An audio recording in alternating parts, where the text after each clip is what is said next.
What's up, everybody? My name is Brad, and today I'm back with another book review for you guys, and I'm going to be talking about Summer Night by Jim Butcher. This is book 4 in the Dresden Files series. I do want to say that now that we're getting deeper into the series, it's going to be hard talking about these books without possibly spoiling things for the books that came prior to that. So there will be potential spoilers for the first 3 books in the series here. Book 1, Stormfront, Book 2, Full Moon, and Book 3, Grave Peril. I have done reviews for all those already. I'll put a link to the playlist up here if you want to check those out. Just wanted to warn you guys that there will be potential spoilers. It's going to be hard talking about these books since the events play off one another book to book without possibly spoiling things for what came prior. But I'm going to go ahead and read the synopsis for Summer Night, and then we'll get into my thoughts and everything about the book. Ever since his girlfriend left town to deal with her newly acquired taste for blood, Harry Dresden has been down and out in Chicago. He can't pay his rent. He's alienating his friends. He can't even recall the last time he took a shower. The only professional wizard in the phone book has become a desperate man. And just when it seems things can't get any worse, in saunters the winter queen of fairy. She has an offer Harry can't refuse if he wants to free himself of the supernatural hold his fairy godmother has over him, and hopefully end his run of bad luck. All he has to do is find out who murdered the Summer Queen's right-hand man, the Summer Night, and clear the Winter Queen's name. It seems simple enough, but Harry knows better than to get caught in the middle of fairy politics, until he finds out that the fate of the entire world rests on his solving this case. No pressure or anything.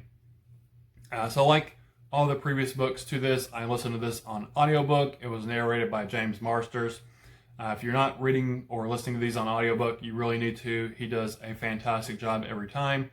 I probably sound like a broken record talking about that at this point, but I just truly have been loving the audiobook experience for these books.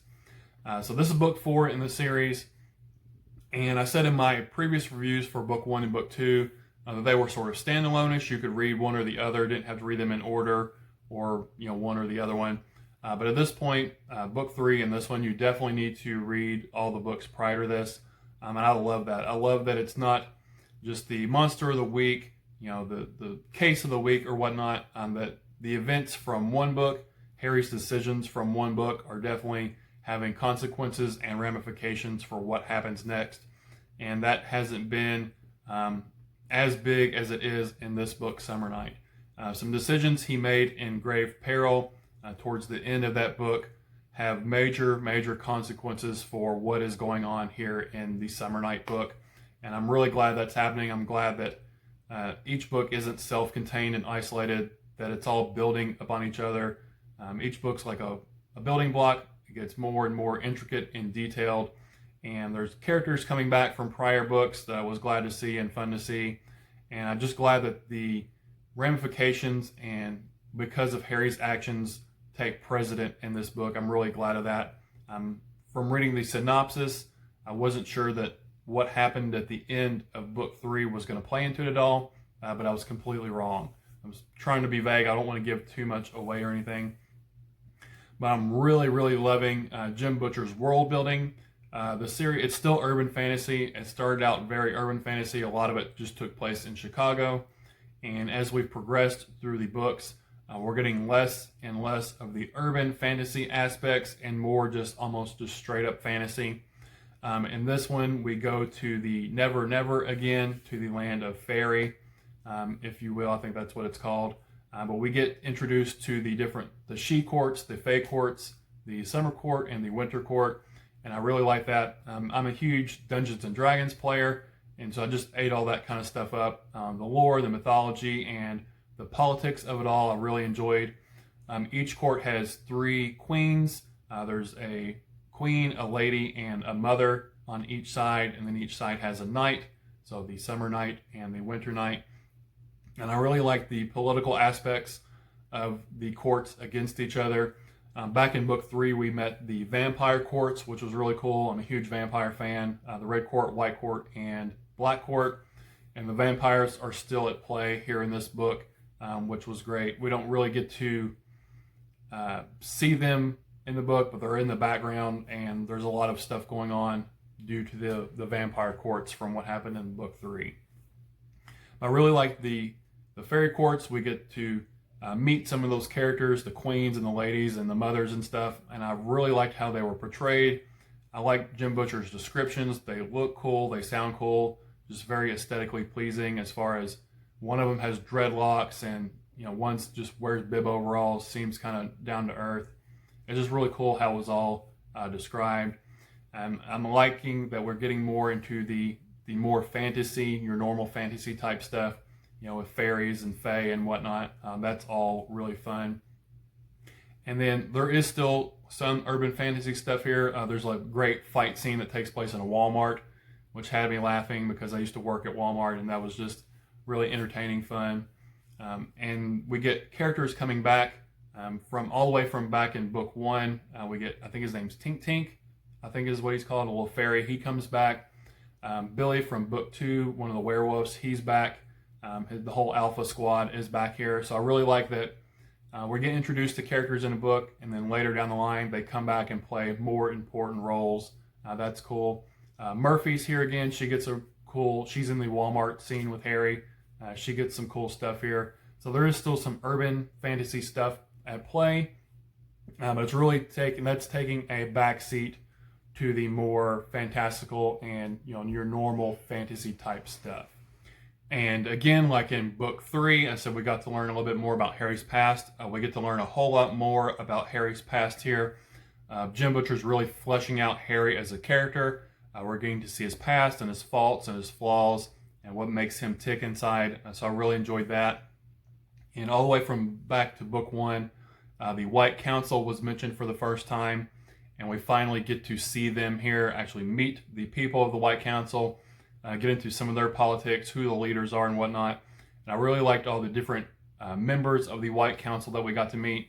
There's one called the Gatekeeper, I think. I really liked him the most. He was super cool, and I loved the way he was described and the way he looked. And he was just sort of mysterious and ominous. I really liked that. But overall, I really, really enjoyed Summer Night. 5 stars. It really escalated the Dresden Files series, took the whole thing up a notch. There was a sense of urgency at play the whole time, and just it was a super climactic and epic ending battle at the end. There's sort of something, there's this place and this object that holds power for the 2 different Fae courts, and on the summer solstice, the summer court gets power, and they're sort of in power until the winter solstice, and then the winter court comes into power, and then there's that cycle, that ever-changing cycle. And there's just this place and this object that are at play here that could affect the balance of that power for, basically in the rest of time. And, depending on what happens, it could have severe ramifications for the rest of the entire world. And I just like the epicness, the grand scale of things. It's a super huge, epic, cool, just fun, entertaining battle at the end.